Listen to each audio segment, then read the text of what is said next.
Bismillahirrahmanirrahim. Assalamualaikum warahmatullahi taala wabarakatuh. Alhamdulillahi rabbil alamin wa sallallahu ala sayyidina Muhammadin wa ala alihi wa sahbihi wasallam, amma ba'du. Ini video untuk syukur nikmat lagi kita ya terhadap nikmat yang Allah berikan berupa apa ya?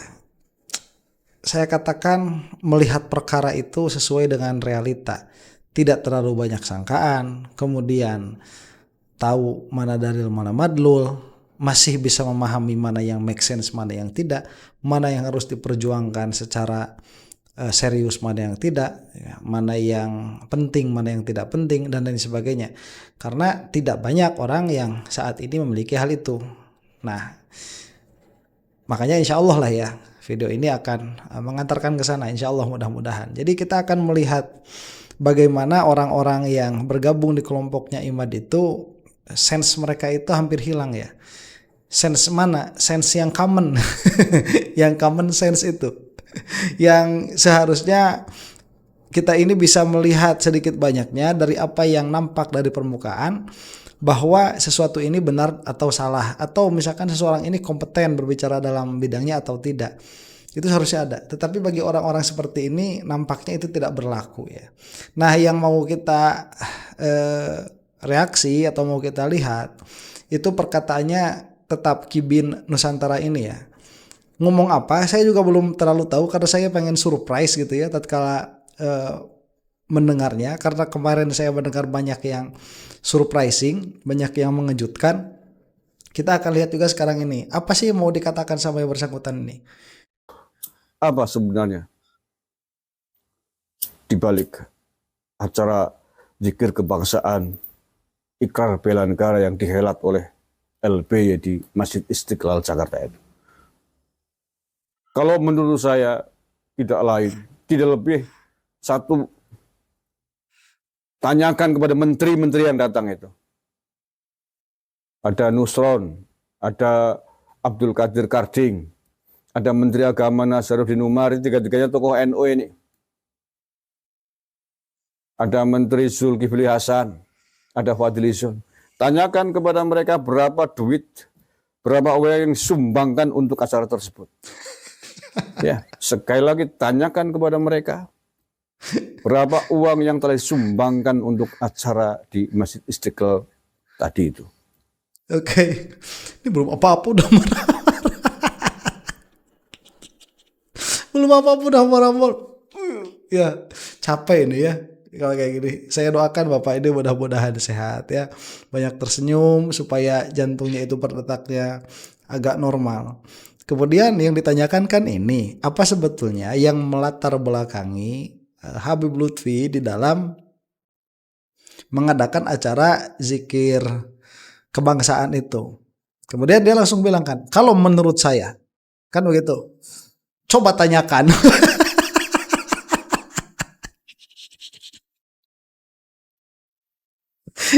Menurut saya, coba tanyakan kepada, terus sebutin nama-nama orang kan, ya Menteri Agama dan yang lainnya disebutkan di situ. Berapa acara yang disumbangkan untuk acara tersebut? Maksudnya gimana ya? Maksudnya gimana ini? Jadi siapa yang nyumbang, siapa yang dibayar? Apakah tuduhannya ini pihak Habib Lutfi yang membayar orang-orang yang hadir tersebut, atau orang yang hadir tersebut yang menyumbangkan, atau ada pihak lain yang menyumbang? Ya. Dan apa urusannya juga? Itu kan bukan apa motif ya? Itu bukan motif, itu kan pendanaan begitu. Dari mana pendanaan? Nah, pendanaan ini untuk acara itu supaya ada. Nah, acara ini ada untuk apa? Duh, ini kita terusin dulu ya. Iya, saya nggak tahu apa gimana. Ini acara-acara biar kebanggaannya Lutfi bin Yahya biasanya di Pekalongan dulu tuh. Menggelar acara-acara beginian, mengundang menteri-menteri itu. Apakah gratisan mereka datang? Apa gratisan mereka diundang? Tanyakan saja lah kepada kementerian. Kalau perlu cek audit itu. Berapa uang transfer yang masuk untuk acara itu dari kementerian-kementerian yang diundang itu. Dari menteri-menteri yang datang. untung saja Presiden Prabowo tidak berkenan hadir. Oke, sebelum ke situ. Jadi pertanyaannya itu gimana ya? Siapa yang, Siapa yang bayar, siapa yang dibayar? Kalau perlu cek audit sebentar, menteri-menteri. Apakah gratisan mereka datang? Apakah gratisan mereka datang? Para menteri itu apakah datangnya gratis? Apa gratisan mereka diundang? Apakah para menteri itu diundangnya gratis? Tanyakan sajalah kepada kementerian. Kalau perlu cek audit itu. Berapa uang transfer yang masuk untuk acara itu dari kementerian-kementerian yang diundang itu. Dari menteri-menteri yang datang. Oke, dari menteri-menteri yang datang berapa yang masuk? Berarti mereka itu buat datang ngeluarin uang atau mereka itu datang dibayar? Kalau misalkan mereka datang mengeluarkan uang, pertanyaannya kan nanti uang dari siapa? Gimana nih? Pusing saya. Oke, gini. Kemarin kan ada tuh Pak Kapolri. Pak Kapolri itu datang ke Buntet Pesantren. Secara lugas, Kiai Adib ya kalau tidak salah itu mengatakan kepada Pak Kapolri ini terima kasih karena bantuan yang telah diserahkan oleh pihak Kapolri dari manapun itu. Dan saya memang kemarin mengatakan kalau memang ada seperti itu harusnya diaudit. Kenapa? Karena bisa jadi itu uang dari mereka atau bukan dari mereka. Dalam pengertian, ya sudah saya bahas lah itu ya. Nah kemudian ini pun terjadi menurut sangkaannya Pak Kibin ini. Nah, cuman dari mana itu ada tuduhan seperti itu? Oke lah, kemungkinan pertama begitu ya, yang dimaksud Pak Kibin ini kementerian mengeluarkan uang untuk acara Habib Lutfi. Nah, kalau memang misalkan ada, dari mana beliau itu tahu itu ada? Berarti kan dari sangkaan yang bersangkutan nih. Sangkaan yang bersangkutan ini, sangkaan si Kibin ini, itu sangkaan ini dapat dari mana? Nah, dia lihat dari kebiasaan yang ada. Nah, itu kok kebiasaan dijadikan patokan begitu ya? Ya itulah pola pikir, gimana saya jadi bingung ini ya. Kalau ada, ya memang kalau misalkan ada bisa dibuktikan secara secara katakanlah dugaan awal begitu ya, itu memang bagusnya diaudit memang betul. Nanti kalau misalkan karena ini menteri-menteri ini diaudit kan nanti akan ketahuan ini dari dana pribadi atau bukan. Kalau dari dana pribadi kan selesai, tidak ada masalah, karena ke partai-partai politik juga suka ada tuh kayak gitu. Cuman kalau misalkan nanti ini malah memasukkan dana yang lain, itu meskipun itu nanti ke Habib Lutfi, ya ini memang harus diusut begitu kalau demikian. Cuman saya emang nggak ada pikiran ke sana sama sekali. Lah kok Bapak ini ada pikirannya ke sana begitu ya? Heran. Cuman kalau misalkan mau semuanya dia harus audit betul, termasuk Kapolri juga kemarin yang datang. Itu mah ada tuh deliknya dari awal sudah ada, mengatakan kok sudah bisa dicurigai begitu ya, diduga, sudah bisa diduga. Lah ini dugaan dari mana? Heran. Untung saja Presiden Prabowo tidak berkenan hadir. Untung saja Kapolri tidak hadir. Panglima TNI juga tidak hadir. Menurut saya ini yang paling penting itu. Kalau menteri-menteri tadi lah nggak begitu penting menurut saya. Tapi yang sangat penting Kapolri, Panglima TNI, Presiden tidak hadir. Ya alhamdulillah itu juga nggak hadir juga di acara PWLS. Cuman ada jenderal yang hadir itu ya. Kalau bagi saya justru memang betul bagusnya memang nggak usah hadir memang. Cuman majikannya presiden hadir, siapa? Rakyat. Nah itu saja sudah ya. Yang seperti ini kalau misalkan diundang hadir ya boleh, tidak ya silahkan. Cuman Pak Prabowo menitipkan salam, itu secara resmi diucapkan. Ada ta'adzur di situ. PWLS gak ada. Ya ala kulihal sampai saat ini di poin ini ya saya setuju. Memang lebih baik tidak hadir. Apalagi dengan konflik intrik yang ada, ini lebih baik diselesaikan saja dulu begitu. Menurut saya ini adalah hal yang paling penting, menunjukkan bahwa negara TNI Polri sudah tidak lagi seperti kemarin-kemarin. Biasanya kalau acara model begini ya, itu tidak ketinggalan tuh. Apalagi kalau levelnya nasional biasanya ya selalu diunggul-unggulkan ya Kapolri sama Panglima TNI, oleh itu Iben Yahya itu. Presiden gitu ya, biasanya selalu datang itu. Untung saja nggak datang. Jadi menurut saya pengakuan negara dari sisi TNI dan Polri atas tidak hadirnya dalam acara tersebut, menurut saya ini sudah ending. Sudah the end menurut saya tentang Lutfi bin Yahya di negara ini. Ya apalagi Pak Prabowo tidak datang. Menurut saya the end menurut saya. Nah, itu sebentar ya. Menurut saya ya, terserah. Coba kamu melihat itu dari mana? Ini acaranya di Masjid Istiqlal. Menteri datang, berarti pengamanan selesai. Izin datang. The end belah mana? Kalau misalkan sekarang ada Kapolri tidak mau datang, itu juga tidak tahu diundang atau tidak. Kemudian ada Panglima TNI tidak mau datang, itu juga tidak tahu diundang atau tidak. Yang jelas Pak Prabowo diundang, mengucapkan salam. Ini the end-nya dari mana begitu? Selesai Habib Lutfi itu. Lah selesainya dari mana? Ini berlanjut kok. Ini dalalahnya dari mana? Kita bersyukur kepada Allah Subhanahu wa taala tidak diberikan pikiran yang terlalu banyak tendensi seperti yang bersangkutan ini ya. Saya tidak bisa membayangkan hidup dengan kapasitas intelektual seperti beliau ini. Saya tidak bisa membayangkan. Nauzubillahi min dzalik. Ya. Gak ada gunanya menurut saya mau keluar-keluar seperti apa kalau tidak didukung oleh Panglima TNI, oleh Kapolri, oleh Presiden. Biasalah, gak ada ubahnya dengan ormas-ormas yang lain. Ya silakan. Negara larangan juga gak bisa, itu haknya. Tapi bagi tokoh-tokoh NU semacam Menteri Agama Nazaruddin Umar, khususnya Pak Nazaruddin Umar ini, Anda menurut saya berlaku tidak adil terhadap Nahdlatul Ulama. Okay. Anda masuk dalam jajaran Rois Suriah PBNU. Ya, Anda namanya masuk dalam jajaran Rois Suriah PBNU di elit NU. Tetapi mengapa pada acara pelantikan Jatman Pusat di Purworejo beberapa waktu yang lalu, Anda tidak hadir dan tidak mengirimkan wakil? Jatman adalah banom resminya Nahdlatul Ulama. Anda seorang pengurus PBNU di jajaran Suriah, Rois loh ya, bukan main-main. Anda tidak hadir di Purworejo, acara banomnya sendiri tanpa keterangan. Tetapi mengapa pada acara yang dihelat oleh Lutfi bin Yahya, acara yang sejarah kelahirannya pembangkangan terhadap PBNU, Anda hadir? Anda tidak adil sebagai seorang pengurus Nahdlatul Ulama di level PBNU. Kalau saya ketua umum PBNU, kalau saya menjadi Gus Yahya Khalil Stakuf, tak pecat itu karena telah menghina, merendahkan organisasinya sendiri. Ya. Oke, ini pola pikir ini sedari dulu begitu ya. Pecat aja lah. Kalau NU itu memecat Pak Menteri Agama, ya kehilangan itu siapa? Kemudian kayak yang terjadi sekarang kan, Habib Lutfi itu disingkirkan oleh PBNU. Yang rugi siapa akhirnya? Kan udah mulai kelihatan. Anda kan jadi marah-marah begini.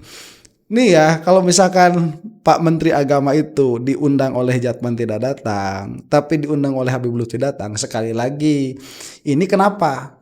Kemudian tadi disebutkan kan perwakilannya juga tidak mengutus perwakilan. Nah berarti kan selesai kalau di sini nih ya, Pak Menteri Agama. Nih bedanya Pak Menteri Agama dengan Pak Prabowo yang tidak hadir. Di mana? Di acara zikir itu. Pak Prabowo tidak datang, tapi mengirim utusan. Ada kan mengucapkan salam. Itu kalau Pak Prabowo tidak mengirim utusan, kalau Pak Prabowo memang benar-benar tidak memperhatikan acara tersebut, itu tidak akan sampai ada bahasa itu. Dan bahasa itu keluar. Dan itu Pak Menteri ini tidak akan berani mengatakan apa yang tidak disampaikan, apa yang tidak dikatakan oleh Pak Prabowo, nggak bakalan berani. Begitu. Nah, jadi beda kan ya.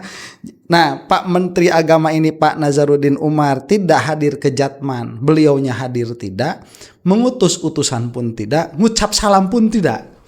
Pak Menteri. Kemudian Pak Prabowo diundang iya, mengiyakan untuk hadir iya, tapi waktunya hadir tidak bisa datang, beliau mengirim utusan atau setidaknya mengirimkan salam. Berarti beda tuh. Nah, sudah. Dari sini kita bisa lihat yang the end itu siapa.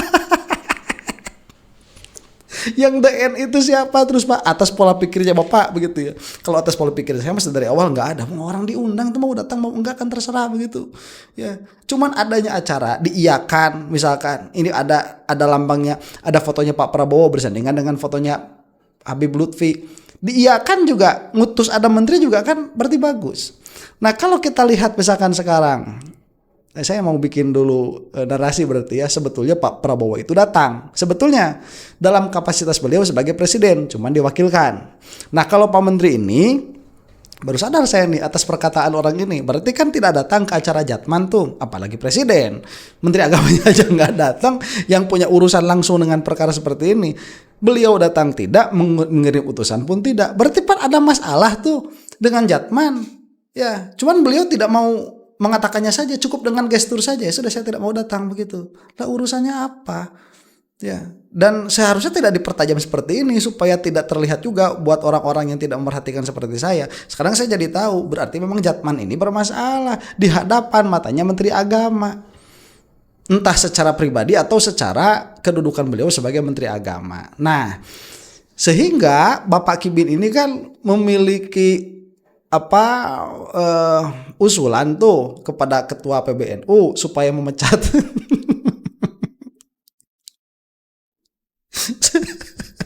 supaya memecat Menteri Agama dari kepengurusan PBNU. Lah ini yang rugi siapa? Lah orang Muhammadiyah tuh suka pengen ada menteri di situ, kemudian sudah jadi ya dipecat, masa begitu ya. Ini yang rugi siapa? Harusnya tuh Jatman yang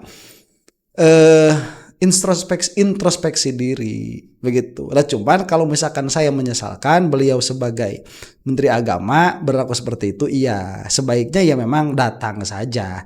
Tapi berarti ada pandangan dari dirinya Menteri Agama yang harus kita perhatikan. Ini kode keras begitu loh. Ini kode kerasnya Menteri Agama ini. Kenapa kok NU itu seperti itu? Itu yang saya baca ya, cuman nggak tahu juga, saya kan nggak mau sok tahu lah itu orang yang bersangkutan masih hidup, beliau yang paling berhak untuk menerangkan kenapa beliau sampai tidak hadir.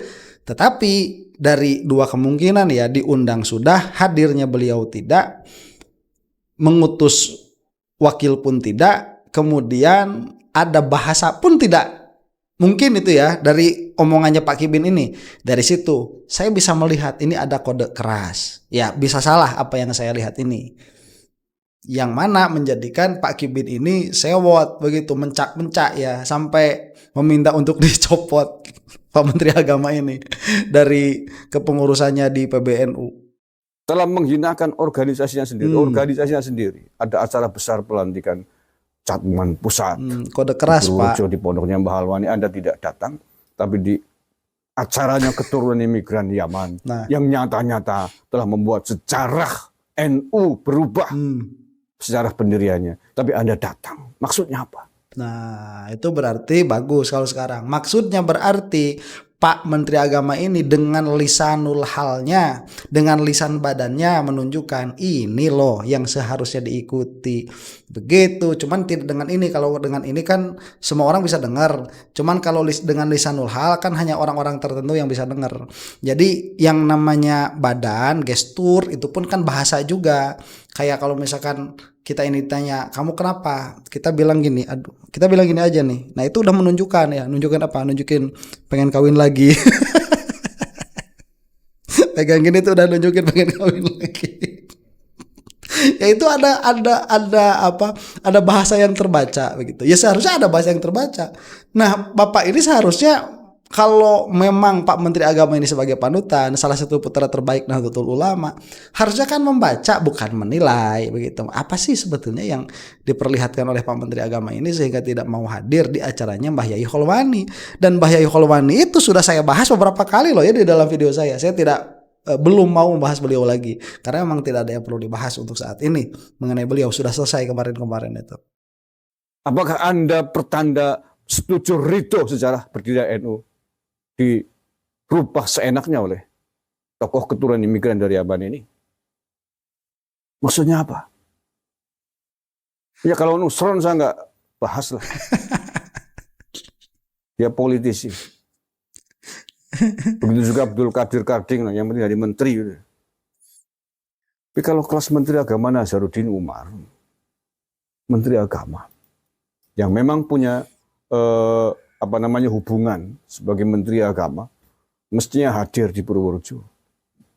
Atau kalau ingin menjaga perasaan pengurus Jatman hari ini, perasaan organisasi sendiri. Di Purworejo tidak datang, mestinya Anda di Istiqlal juga tidak datang. Masih menyebut Maulana lagi. Tahu nggak panjenengan Menteri Agama tahu artinya Maulana itu apa? Rajaku gitu. Anda mengakui Lutfi bin Yahya sebagai raja, maksudnya gimana? Ya itu supaya terbaca oleh masyarakat. Ini loh Menteri Agama tidak menganggap ini sebagai imigran begitu. Masa tidak terbaca? Ya sudah, itu sudah posisinya Menteri Agama kan selesai. Nih ya, Pak Kholwani itu, Jatman itu memiliki keberanian untuk mengundang Pak Prabowo saja tidak begitu. Ya, jadi untuk mengundang Pak Prabowo saja tidak berani. Makanya nggak ada kan di baligonya Jatman itu nggak ada. Mungkin sudah ditempelkan di situ fotonya siapa Prof Nasaruddin Umar ini, karena beliau itu adalah Menteri Agama yang which happens to be itu dari Nahdlatul Ulama, sudah pede begitu ya. Dan itu sudah siap jadi bahan gorengan, sudah siap jadi bahan konten untuk beberapa YouTuber atau kontainer YouTube ini. Nggak ada, sakit hati. Masya Allah, ke bawah-bawah itu. Mending makanya itulah lower your expectation itu begitu ya. Saya nggak ada Pak Prabowo sampai dimarah-marahin, bukan dalam hal saya protes gitu. Pak Prabowo kenapa tidak datang? Enggak. Kemudian Pak Kapolri kenapa tidak datang? Enggak. Ya Pak Kapolri kemarin datang ke acaranya Buntet Pesantren. Kenapa ini acara besar? Saya emang enggak seperti itu. Kenapa? Karena memang nggak ada ekspektasi juga begitu. Yang mau hadir ya bagus, enggak ya nggak apa-apa. Ini sudah diundang. Kita itu negara Indonesia, perbuatan itu dilindungi oleh hukum dan lain sebagainya. Orang itu hadir itu dimuliakan. Ya, kalau misalkan ada kesempatannya untuk hadir itu dimuliakan oleh acara tersebut. Nggak mau dimuliakan oleh acara tersebut, ya wes monggo, nggak apa-apa begitu. Dan itu kan akan tercatat di dalam sejarah begitu.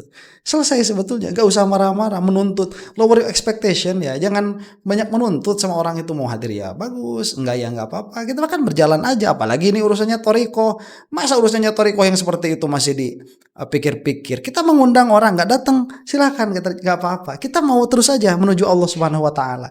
Begitu ya. Nah ini buat yang mau pengajian yang lebih terstruktur itu ada di playlist saya itu, silahkan dilihat ya. Ada akidah dari awal, sedari dasar begitu sampai mantiknya ada. Silahkan dilihat di playlist. Bentar ya supaya pola pikirnya agak rapih begitu, tidak seperti Bapak ini. Saya yakin Bapak ini tidak pernah belajar mantik. Ya, kalaupun pernah nggak ada yang nempel. Tasawurat aja mungkin, aduh. Yang bener aja lah.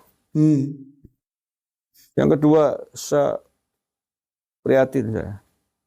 Bagaimana mungkin Anda, para menteri ini datang, ada yang bertandatangan MOU dengan Jatman Lutfi bin Yahya ini. Maksudnya apa? Anda mestinya sebelum datang, pelajari dulu sejarah munculnya, berdirinya Jatma oleh Lutfi bin Yahya ini.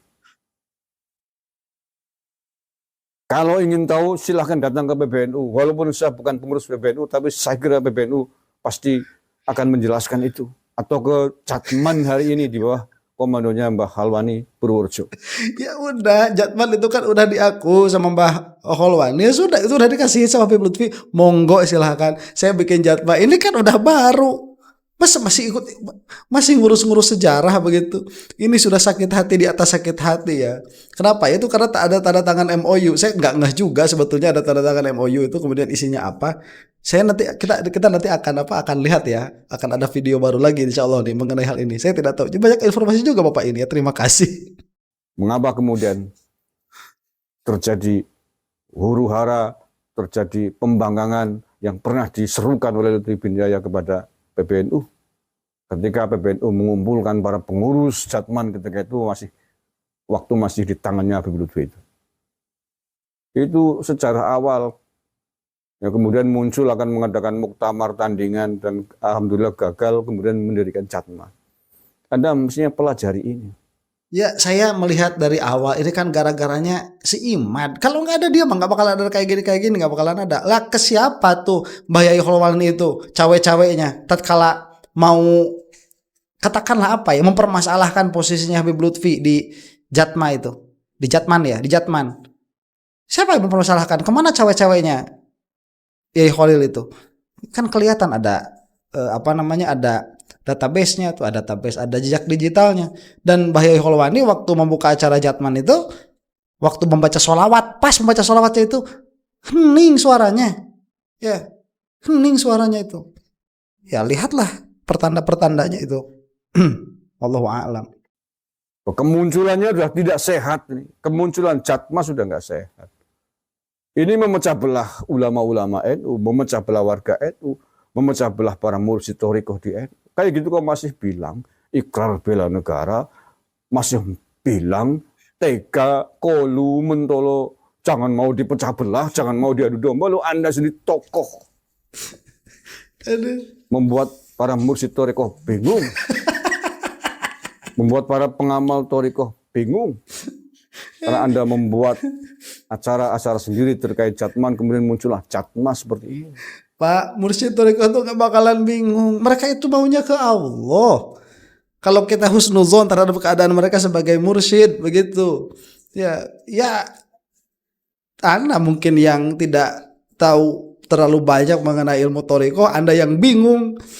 Ya, yang membingungkan itu orang-orang seperti Anda ini ya, orang yang nggak ngerti pesantren, nggak tahu ilmu, tidak mengetahui permasalahan mengenai syariat, berbicara. Orang-orang yang sama bodohnya ikut-ikutan. Ya akhirnya seperti ini, ya semua dikomentarin. Akhirnya saya juga harus ikut komentar untuk menyeimbangkan narasi. Akhirnya energi kita terfokus di sini banyak sekali begitu. Saya mengharapkan ya kepada orang-orang itu yang suka nonton saya dalam permasalahan-permasalahan seperti ini, sedikit demi sedikit kurangi saja.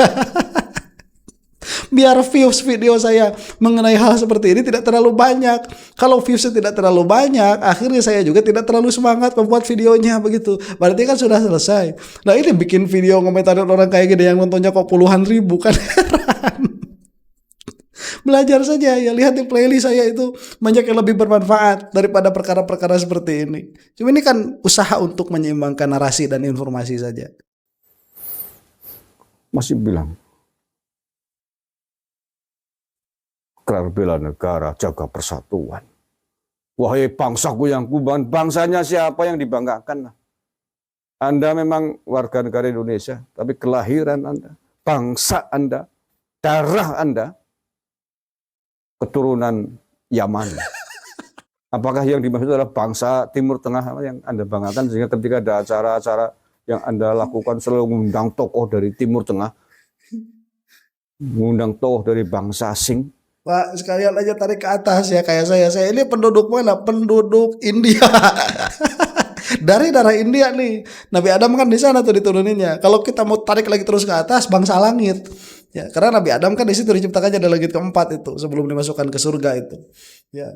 Nah, kita selesaikan lagi. Kalau acaranya mungkin tentang Fasul Masail atau diskusi ilmu agama, diskusi ilmu nasab Habib, silakan. Tapi kalau dalam konteks ikrar bela negara, ikrar bela merah putih, Anda mengundang tokoh bangsa asing apalagi. Oke lah, saya selesaikan di situ ya. Jadi lebih baik Pak Kibi Nusantara ini jadi Habib Lutfi saja ya. Pengen banget gitu jadi ketua thariqah. Demikianlah ini hiburan saja ya. Mudah-mudahan kita semua diampuni oleh Allah Subhanahu wa taala dan bersyukur kepada Allah Subhanahu wa taala tidak diberikan pola pikir sejongkok ini. Allah taala a'lam bishawab. Mudah-mudahan kita semua husnul khatimah. Assalamualaikum warahmatullahi taala wabarakatuh.